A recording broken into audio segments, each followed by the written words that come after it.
Tendez l'oreille, vous êtes sur la REF. Des actualités, des partages d'expériences, la REF, la radio des entrepreneurs de France. On est ensemble jusqu'à 18h et j'ai le plaisir de recevoir le premier invité de mon après-midi, c'est Frédéric Martin, le président de France Gaz. Bonjour. Merci d'être avec nous. France Gaz est présente à la REF 24 aux côtés de France Mobilité, Biogaz et GRDF. Vous êtes dans le stand juste en face de nous. Tout à fait. Quel message vous souhaitez passer en étant unis ainsi sur l'espace mobilité durable ? D'abord, on est très heureux d'être à la REF puisque c'est un rendez-vous très important pour le secteur économique. En tant que syndicat professionnel de l'ensemble de la filière gaz qui regroupe à peu près 230 000 salariés, on accompagne tous nos clients qui sont ici, tous secteurs confondus. Et dans les solutions de décarbonation qu'on leur apporte, la mobilité est un point très important, enfin le transport est un point très important. Et donc on vient marquer ici un peu comment on vient les aider à décarboner leur activité, leur secteur. Et donc on s'associe toute la chaîne gazière et aujourd'hui dans cet objectif-là de décarbonation et d'offrir avec l'ensemble des molécules vertes des solutions pour aller vite, pour tenir les objectifs de 2030, essentiellement. On parle de pouvoir cette année à la REF. Je voudrais souligner qu'en 2021, la France détenait la flotte de véhicules lourds bio-GNV la plus importante d'Europe. La transition vers le bio-GNV, qui est un biométhane, autrement dit, une source renouvelable d'énergie, est-ce qu'elle est conséquente 3 ans plus tard? Comment se porte la filière mobilité ? Alors, la filière mobilité, il faut avoir en tête qu'en 2013, je vais donner juste un chiffre pour que vous compreniez bien, en 2013, on avait 13 stations publiques de distribution de bio-GNV. Aujourd'hui, on est à presque 700 stations, donc ça montre le dynamisme qu'il y a eu en 10 ans. Et progressivement, on a vu des secteurs économiques importants qui ont migré de diesel vers le gaz, notamment pour des raisons de qualité de l'air dans les centres urbains, puisque ça baisse fortement les dioxydes de carbone et d'azote. Et ensuite, il y a eu une migration vers de la molécule verte, et donc notamment le biogaz. Et aujourd'hui, le taux de bio-GNV moyen dans le carburant gazeux qui est distribué dans l'ensemble de chez nos clients représente 40%. Donc les entreprises migrent progressivement, effectuent leur transition énergétique, et elles sont même en avance sur leurs objectifs quand elles utilisent nos secteurs, puisqu'on est, nous, sur un objectif quasiment de 100% à échéance de 2030-2035. Donc c'est vraiment un point important. Et la dernière enquête qui avait été menée par la Fédération France Mobilité Biogaz montre que l'ensemble des segments, que ce soit transport de fret, transport de véhicules, transport de personnel ou de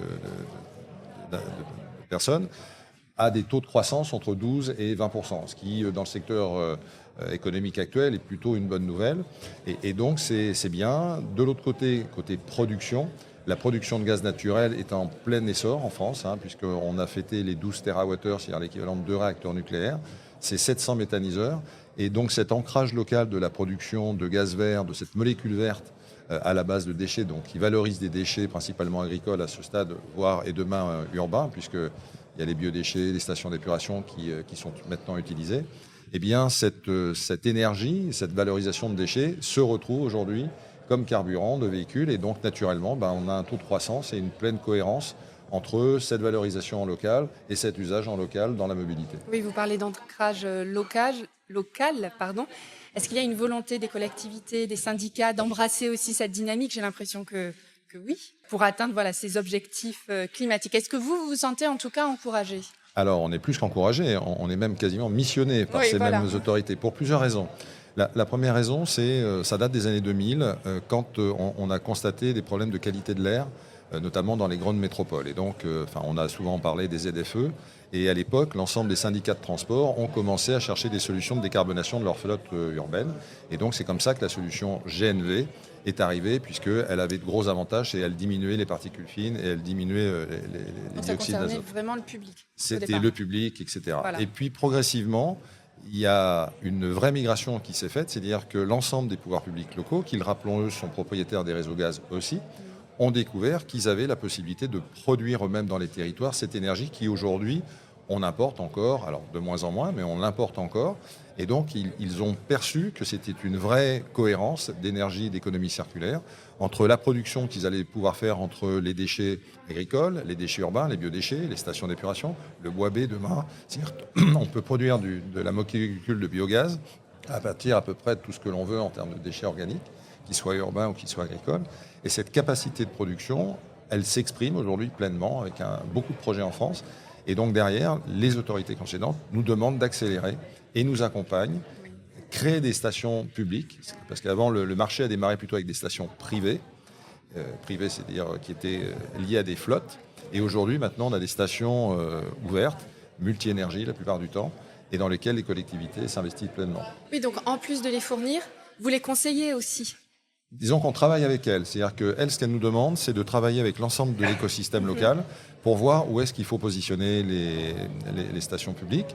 On a l'avantage d'avoir un réseau gazier extrêmement étendu qui a une capacité de charge forte et qui peut distribuer des puissances importantes sans une volumétrie financière conséquente. Et donc, c'est ce qui explique aussi le succès de ce déploiement de BioGNV et de GNV dans les flottes lourdes. Vous êtes le grand concurrent des énergies fossiles, on peut le dire.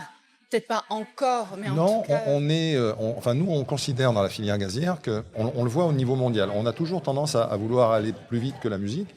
Aujourd'hui, le système énergétique, et pour faire tourner la société, on ne peut pas se passer de gaz.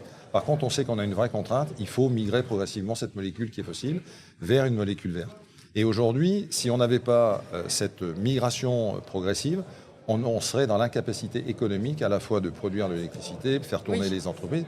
Et donc, il ne faut pas non plus tuer nos entreprises. Donc, cette migration se fait naturellement et elle s'exprime, ce que je disais tout à l'heure, par le taux de BioGNV qui monte progressivement. On va avoir le même dispositif par les certificats de production de biométhane qui, aujourd'hui, dans les fournitures de gaz, on va avoir un taux de biogaz qui va monter. Parce que demain, en 2050, on n'aura plus de molécules fossiles. Donc on a un peu un principe de vase communicant.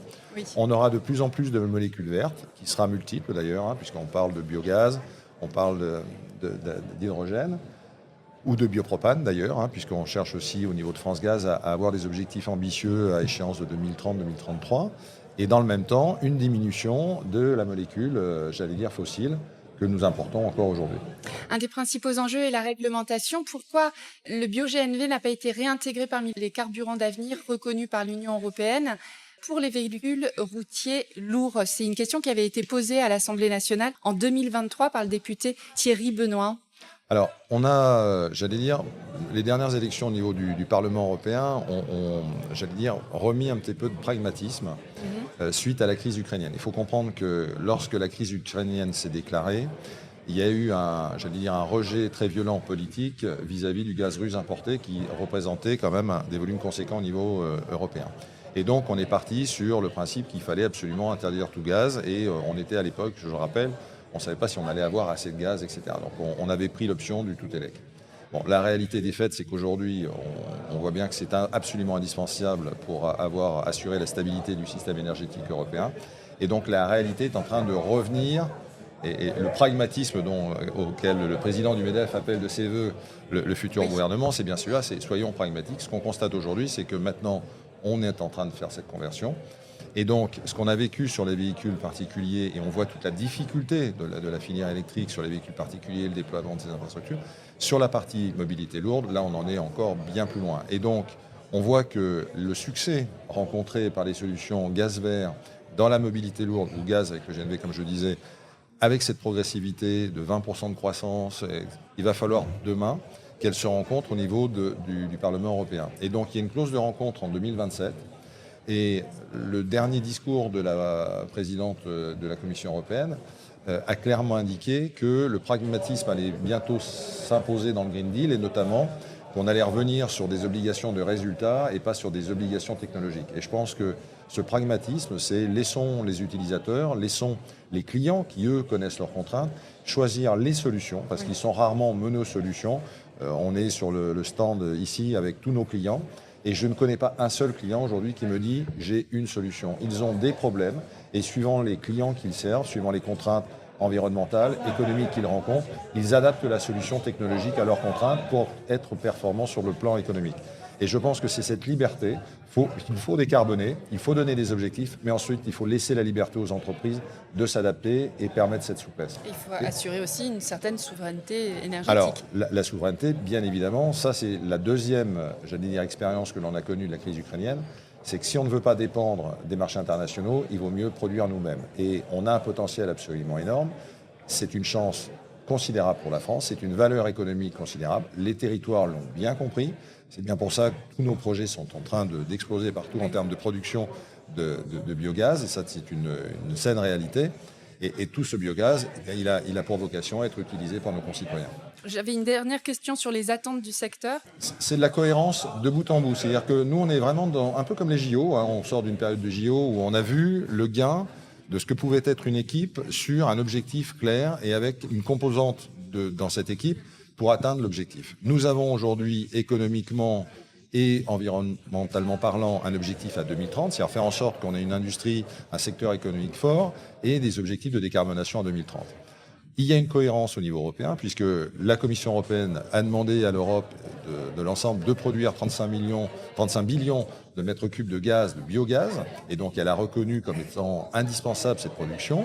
La France a confirmé au niveau européen que dans cette volumétrie, on allait s'engager à faire 20% en 2030, et ça correspond très exactement aux objectifs qu'on a au niveau de la filière en termes de capacité. Et au niveau français, on a une complexité administrative en fonction des domaines qu'il faudrait aménager. C'est pas beaucoup de changements. Il y a eu plein de choses de fait. Il y a la tiare verte, par exemple, sur les entreprises de transport, où là, c'est une taxe de reconnaissance de la valeur verte de ce bio-GNV qui a été prise en compte. Il faut maintenant l'application.